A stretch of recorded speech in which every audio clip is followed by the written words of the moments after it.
जी हाँ दोस्तों, ये हमारा चैप्टर नंबर 17 जो कि व्रत है उसका ये तीसरा वीडियो है, ठीक है कि नहीं। इसमें कुछ छूट गया था, उसको हम आज कंटिन्यू करेंगे। जैसे हमने देखा था, यदि किसी व्रत की दो जीवाएं व्रत के अंदर या बाहर बढ़ाने पर प्रतिच्छेद करती हैं।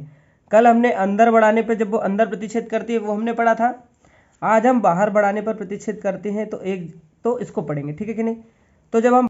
तो एक जीवा के दो खंडों से बने आयत का क्षेत्रफल दूसरी जीवा के दो खंडों से बने आयत के क्षेत्रफल के बराबर होता है। तो इसके लिए चलते हैं हम डायग्राम पे। ये है हमारा डायग्राम और यहाँ पर ये एक वृत्त है, ठीक है कि नहीं, जिसका केंद्र क्या है, ओ है। और ए बी जो है एक क्या है, छेदक रेखा है ना, ए बी पी। और एक सी डी है, छेदक रेखा है, ठीक है कि नहीं। और इन दोनों को क्या है, बढ़ाया गया है, ठीक है कि नहीं। एक जीवा ए बी है और एक जीवा सी डी है, या इसको छेदक रेखा भी बोल सकते हैं। इसको हमने बिंदु पी तक बाहर की ओर बढ़ाया वृत्त से, ठीक है कि नहीं। और ये बिंदु पी पर क्या करती है, प्रतिच्छेद करती है। तो इसमें क्या होगा, इस कंडीशन में ए से लगा के पी तक की जो डिस्टेंस है और बी से लगा के पी तक की डिस्टेंस है, अगर इनसे हम एक आयत बनाएं और उसका क्षेत्रफल निकालें, ठीक है। और सी से पी तक की जो डिस्टेंस है और डी से पी तक की जो डिस्टेंस है, इससे एक और आयत बनाएं, तो इन दोनों का क्षेत्रफल क्या होगा, बराबर होगा। यानी पी ए और पी बी का गुणनफल पी सी और पी डी के गुणनफल के क्या होगा, बराबर होगा, ठीक है कि नहीं। चलिए अब देखते हैं नेक्स्ट। यदि किसी वृत्त की स्पर्श रेखा के स्पर्श बिंदु से एक जीवा खींची जाए तो इस जीवा द्वारा दी गई स्पर्श रेखा के साथ बने कोण संगत एकांतर खंडों में बने कोणों को क्रमशः बराबर होते हैं। अगर आप देखेंगे तो ये हमारा एक वृत्त है, ठीक है कि नहीं। और स्पर्श बिंदु क्या है, पी है। और स्पर्श बिंदु से क्या हुआ है, एक जीवा खींची गई है जिसका नाम है पी क्यू, ठीक है कि नहीं। इस जीवा द्वारा स्पर्श रेखा के साथ बना कोण, मतलब ये जो जीवा है इसके साथ स्पर्श रेखा पर कौन सा कोण बन रहा है, ये वाय कोण बन रहा है, ठीक है कि नहीं। बना कोण एकांतर खंड में। अब इसका एकांतर खंड किधर है, ये है। तो एकांतर खंड में जो कोण बनता है ये वाला, ठीक है कि नहीं, ये दोनों क्या होंगे, बराबर होंगे। तो ये वाला जो कोण एम है, कौन सा, एम कोण, ये किसके बराबर होगा, क्यू पी बी के बराबर होगा, ठीक है कि नहीं। और अगर आप देखोगे ऐसे ही, अगर आप देखोगे कौन सा, इसी जीवा के द्वारा ये वाला कोण बन रहा है, कौन सा वाला, ये वाला, जिसको हम बोल सकते हैं कोण पी, है ना। कौन सा, ए पी और क्यू, है ना, ए पी क्यू। ये वाला कोण जो होगा वो कौन से कोण, क्यू एन पी, मतलब ये वाले कोण के क्या होगा, बराबर होगा। मतलब ये वाला कोण और ये वाला कोण बराबर, ये वाला कोण और ये वाला कोण बराबर होगा, ठीक है कि नहीं। और आगे देखते हैं, यदि वृत्त की जीवा के एक अंतिम बिंदु से होती हुई रेखा और जीवा के बीच का कोण एकांतर खंड में जीवा द्वारा आंतरिक कोण के बराबर हो तो यह रेखा वृत्त की स्पर्श रेखा होती है। अब देखेंगे, अगर हम देखते हैं कि यह हमारा वृत्त है, वो उसका केंद्र है और ये एकांतर खंड का क्या है, कोण है, ठीक है कि नहीं, जिसका नाम है एक्स। और ये एकांतर खंड का एक और कोण है जो जीवा द्वारा बना है, ठीक है कि नहीं, ठीक है कि नहीं। तो ये जीवा का जो स्पर्श बिंदु के साथ में जो कोण बन रहा है, ठीक है कि नहीं, ये भी कितना है, एक्स है। और ये दोनों अगर बराबर हो, ये मतलब ये वाला कोण एम और ये वाला कोण है ना, दोनों अगर बराबर हो तो ये जो रेखा है ना, ए बी, ये क्या होगी, वृत्त पर स्पर्श रेखा होगी। क्या होगी, स्पर्श रेखा होगी। क्या होगी, स्पर्श रेखा होगी, ठीक है कि नहीं। आशा करता हूँ आपको समझ में आया होगा। अब चलते हैं आगे।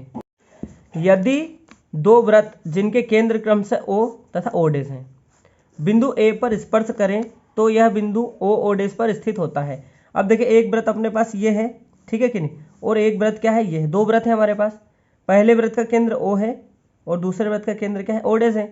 तो अगर इन दोनों को अपन क्या करें, मिला दें, ठीक है कि नहीं, तो क्या होगा, यहाँ पर एक बिंदु मिलेगा हमको, जो दोनों, जहाँ पर दोनों वृत्त क्या है एक दूसरे को टच कर रहे हैं, ठीक है कि नहीं। तो इस बिंदु को क्या बोलेंगे, स्पर्श बिंदु, और जो दोनों में कॉमन होगा, ठीक है कि नहीं।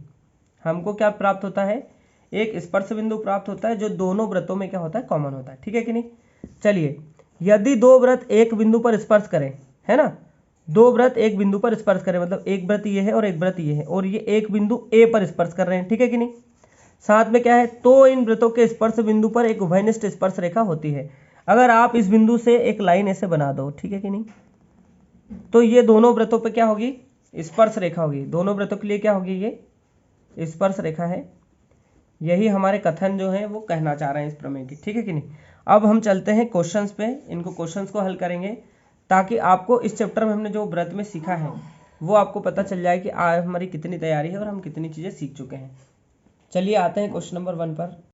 हमारा क्वेश्चन नंबर 1 क्या है, एक वृत्त की त्रिज्या 10 सेंटीमीटर, मतलब ये हमारा क्या है, वृत्त है और इसकी त्रिज्या कितनी है, 10 सेंटीमीटर है, तथा इस वृत्त की एक जीवा की लंबाई 12 सेंटीमीटर है। अब इसमें एक जीवा भी है, तो जीवा हम बना लेते हैं, ठीक है कि नहीं, ये हमने जीवा बना ली, ठीक है, जिसका नाम हमने दे दिया ए बी, और इसकी लंबाई कितनी है, 12 सेंटीमीटर है नहीं, ए से लगा के बी तक की डिस्टेंस कितनी है, 12 सेंटीमीटर। इस जीवा की केंद्र से दूरी ज्ञात कीजिए, ठीक है कि नहीं। तो केंद्र से अगर हम देखें, ठीक है कि नहीं, केंद्र से अगर देखें तो यहाँ तक की दूरी अपने को फाइंड करना है, इसका नाम दे दो, ये केंद्र हो गया ओ, और उसका नाम दे दिया हमने क्या, सी, ठीक है कि नहीं। अब हम बी से किसको मिला सकते हैं, ओ से मिला सकते हैं, ठीक है कि नहीं। और अगर इसको देखें ओ बी को, तो ये भी त्रिज्या है, तो ये भी कितनी होगी, 10। तो अब हमारे पास देखो ए बी की लंबाई दी है 12, और हम देखते हैं कि केंद्र से अगर जीवा पर क्या है, अगर लंब डाला जाए, ठीक है कि नहीं, तो क्या होता है, अगर जीवा से केंद्र को मिलाते हैं, है ना, तो ये जो जीवा रहती है ना, इसको ये जो लंब हम बनाते हैं ये 2 पार्ट में डिवाइड करता है ना, इक्वल पार्ट में। मतलब ये पूरा 12 था तो ये कितना हो जाएगा, 6 हो जाएगा। तो हम लगा देते हैं किसमें, त्रिभुज ओ सी बी में पाइथागोरस थ्योरम। क्या लगा देते हैं, पाइथागोरस थ्योरम। तो लगा दें, डायरेक्ट लगा दूं, है ना, डायरेक्ट लगा देता हूं। क्या होगा, ये हो गया हमारा हाइपोटेन्यूज का स्क्वायर इक्वल टू ओ ए का स्क्वायर, सॉरी ओ सी का स्क्वायर, किसका, ओ सी का स्क्वायर प्लस बी सी का स्क्वायर, ठीक है कि नहीं। तो अब देखो यहाँ पर ओ बी का स्क्वायर कितना है, 10 का स्क्वायर, और ओ सी का स्क्वायर कितना है, नहीं पता, फाइंड करना है। और बी सी का स्क्वायर कितना है, बी सी है अपने पास 6, तो इसका स्क्वायर 10 का स्क्वायर कितना हो गया, 100, ओ सी का स्क्वायर एज इट इज रहने दो, और ये कितना हो गया 36 को इधर ले आओ, तो 100 में से 36 माइनस कर दो तो कितना बचेगा, ओ सी स्क्वायर बच जाएगा अपना, ठीक है कि नहीं। अब कितना बचेगा, कर लो माइनस, 10 में से 6 माइनस करेंगे कितना बचेगा 4, 9 में से अगर 3 माइनस करेंगे कितना बचेगा 6, इज इक्वल टू कितना हो जाएगा ओ सी स्क्वायर। अगर आप देखोगे तो 64 जो है वो 8 का स्क्वायर आता है, और हमारे पास क्या है ओ सी स्क्वायर, स्क्वायर से स्क्वायर कट गया, तो ओ सी की वैल्यू कितनी आ गई, 8 सेंटीमीटर आ गई, कितनी आ गई, 8 सेंटीमीटर। अब हमने ये 64 को 8 की घात 2 कैसे लिख दिया, ठीक है कि नहीं। अगर आपको ये चेक करना है तो आपको क्या करना पड़ेगा, आपको एलसीएम निकालना आना चाहिए, है ना।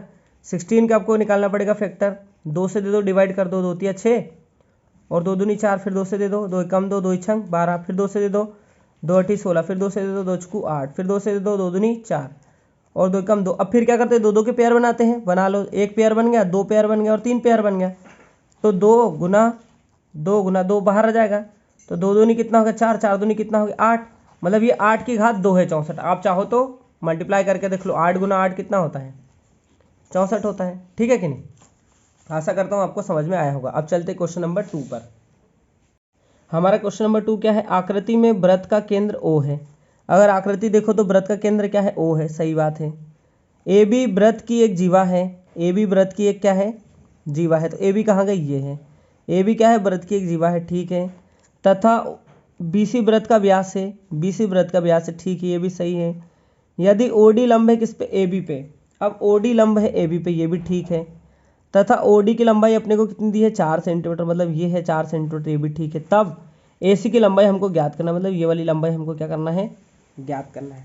अब आप देखोगे तो सबसे पहले ये क्या है, एक त्रिभुज है, ठीक है कि नहीं, क्या है, एक त्रिभुज, और ये तो क्या है, लंब है ऑलरेडी, तो ये भी नभ्यांश का, ये भी नभ्यांश का कोण होगा ही होगा, ठीक है कि नहीं। अब आप देखेंगे, क्या देखेंगे आप, है ना, तो आप देखेंगे कि यहाँ से ये क्या है, व्यास है, और व्यास से ये कोण बन रहा है किस पे, वृत्त पे, तो व्यास से अर्धवृत्त का जो कोण बनता है वो समकोण बनता है, मतलब ये भी नभ्यांश का है। अब ये वाला नभ्यांश का है, ये भी नभ्यांश का, मतलब AC समांतर होगी क्या, है ना, लिख लेते हैं, चूंकि एंगल BAC जो है वो नभ्यांश का है, ठीक है कि नहीं। और क्या है, एंगल अपना क्या है ए डी ओ भी क्या है 90 अंश का है। इससे क्या होगा, है ना, इससे क्या होगा बताओ जरा। इससे होगा कि ओ डी जो है वो क्या हो जाएगी ए सी के क्या हो जाएगी पैरेलल हो जाएगी, है ना। ए सी क्या हो जाएगी ओ डी के पैरेलल हो जाएगी, ठीक है कि नहीं। अब अपन ने पहले ऑलरेडी थेल्स प्रमेय पढ़ रखी है। क्या पढ़ रखी है, थेल्स प्रमेय हमने पढ़ रखी है। तो क्या पढ़ रखी है कि थेल्स प्रमेय के अकॉर्डिंग क्या होता है, ए सी जो है ना, ए सी की लंबाई जो होगी वो ओ डी के क्या होगी डबल होगी, या इसको बोल सकते हैं कि हाफ होगी ए सी की लंबाई, है ना, किसके ओ डी की लंबाई के, ठीक है कि नहीं। ओ डी की लंबाई से अगर हम कंपेयर करें, है ना, तो ए सी की लंबाई क्या होगी हाफ होगी, है ना, ओ डी की लंबाई ए सी की लंबाई की हाफ होगी। तो देख लो जरा क्या है भैया, ए सी तो ठीक है अपने को ए सी फाइंड करना है, तो 2 मल्टीप्लाई क्या हो जाएगा 4, यानी क्या हो जाएगा 8 सेंटीमीटर। इसका क्या आ जाएगा हमारा आंसर आ जाएगा। अब देखते हैं अपन चलते हैं आगे क्वेश्चन नंबर 3 पर। अगर हम देखें क्वेश्चन नंबर 3, तो आकृति में वृत्त का केंद्र क्या है ओ है। तो ये हमारा डायग्राम है, इसमें आकृति में वृत्त का केंद्र क्या है ओ है, ठीक है। ए बी जो है वो सी डी, ए बी तथा सी डी इसकी 2 बराबर जीवाएँ हैं, ए बी और सी डी 2 बराबर जीवाएँ, ठीक है। यदि ए ओ बी मतलब ये जो ए बी है ना पूरी, ये सी डी के क्या है बराबर है, ठीक है। ए ओ बी 70 डिग्री है, तो ए ओ बी 70 डिग्री हो गया, तो सी ओ डी अपने को फाइंड करना है। तो अपने को कुछ नहीं सोचना है, अगर आप देखोगे तो एंगल ए ओ बी जो है वो कितना है 70 अंश, बराबर होगा किसके बताओ जरा, एंगल किसके, एंगल सी ओ डी के, सीधा डायरेक्ट। और अपने को सी ओ डी फाइंड करना है। अब ये कितना होगा, ये भी होगा कितना 70 डिग्री। क्यों होगा 70 डिग्री, क्योंकि ये क्या है वर्टिकली अपोजिट एंगल है। क्या है, वर्टिकली अपोजिट एंगल है, और वर्टिकली अपोजिट एंगल क्या होते हैं इक्वल होते हैं, तो 70 डिग्री हमारा आंसर हो गया, ठीक है कि नहीं। चलिए क्वेश्चन नंबर 4 देखते हैं।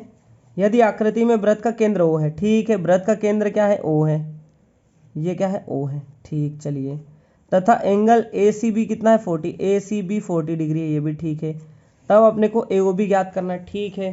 तो एंगल ए ओ बी अपना क्या होगा भैया, आप अपने को प्रॉपर्टी पता है कि अगर कोई क्या है चाप केंद्र पर जितना कोण बनाता है ना, तो वो परिधि पर जो कोण बनेगा उसका डबल होता है। तो परिधि पे कितने डिग्री का कोण बन रहा है, कितना भी बने, कौन सा बन रहा है एंगल ए सी बी, इसका क्या होगा डबल होगा। तो 2 मल्टीप्लाई ये कितना हो जाएगा 40, यानी कितना हो जाएगा 80 डिग्री हमारा आंसर होगा। इसका क्या कितना डिग्री हो जाएगा 80 डिग्री हमारा आंसर हो जाएगा, ठीक है कि नहीं। क्योंकि हमको अगर थ्योरम याद है, प्रॉपर्टी याद है, तो हम इजीली सारे क्वेश्चन कर पाएंगे। चलिए देखते हैं क्वेश्चन नंबर 5। हमारा क्वेश्चन नंबर 5 क्या है, आकृति में एक वृत्त के अंतर्गत समबाहु त्रिभुज, ये वृत्त है, इसके अंतर्गत एक समबाहु त्रिभुज, यानी क्या है ए बी डी जो हमारा समबाहु त्रिभुज है, ठीक है कि नहीं, अंदर वाला। इसकी तीनों भुजाएं क्या है आपस में बराबर है, मतलब समबाहु त्रिभुज है। ए बी सी खींची गई है, ठीक है, समबाहु त्रिभुज ए बी सी खींची गई है, ठीक है। तथा ए बी सी डी एक चक्रीय चतुर्भुज है। अब ए बी सी डी को आप देखोगे चक्रीय चतुर्भुज, ये भी बहुत अच्छी बात है। इसमें एंगल बी सी डी का मान ज्ञात करना है अपने को, बी सी डी मतलब बी सी डी ये वाले एंगल का मान ज्ञात करना है, ठीक है कि नहीं। तो आप इसमें क्या देखोगे, सबसे पहले तो हम जानते हैं, ठीक है कि नहीं, और हम क्या जानते हैं बताओ जरा, हम जानते हैं कि समबाहु त्रिभुज जो रहता है, समबाहु त्रिभुज के तीनों कोण बराबर होते हैं, ठीक है कि नहीं, कोण बराबर तथा कितने अंश के होते हैं 60 अंश के होते हैं, ठीक है, कितने अंश के होते हैं 60 अंश के होते हैं। तो ये कोण कितने अंश का हो गया 60 अंश का, ये कितने का हो गया 60 अंश का, और ये कितने का हो गया 60 अंश का, 60 अंश के सारे कोण होंगे। अब देखो चक्रीय चतुर्भुज के सम्मुख कोणों का योग कितना होता है 180 अंश होता है, ठीक है कि नहीं। इसलिए हम देखें एंगल क्या होगा बी ए डी और एंगल बी सी डी, अगर दोनों का सम देखेंगे तो कितना हो जाएगा 180 डिग्री, ठीक है कि नहीं। तो ये कितना दिया अपने को 60 अंश है, तो एंगल बी सी डी अपने को क्या करना है फाइंड करना है, इसको उस पार लेके चल दो। तो ये क्या होगा एंगल बी सी डी बराबर कितना हो गया 180 ऋण 60 अंश। तो एंगल बी सी डी की वैल्यू कितनी आ जाएगी बता दो जरा, 120 अंश आ जाएगी क्या, सही है कि नहीं। तो इतना ही अपना उत्तर है, और तुमको समझ में आ गया होगा। और अगर नहीं समझ में आया हो तो वीडियो को एक बार और देख लेना, समझ में आ जाएगा। और फिर भी समझ में नहीं आया तो मैसेज कर देना, ठीक है कि नहीं, बढ़िया से कमेंट कर देना, तो मैं आपको डबल से समझा दूंगा। ठीक है, चलते हैं, आज हमारा ये चैप्टर भी कंप्लीट हो गया है, कल हम अपना चैप्टर करेंगे 18, ठीक है कि नहीं। तो उसके लिए बढ़िया कमर कस के रहिए, तैयार रहिए, और तब तक के लिए बढ़िया सो आराम से, खूब ऐश करो,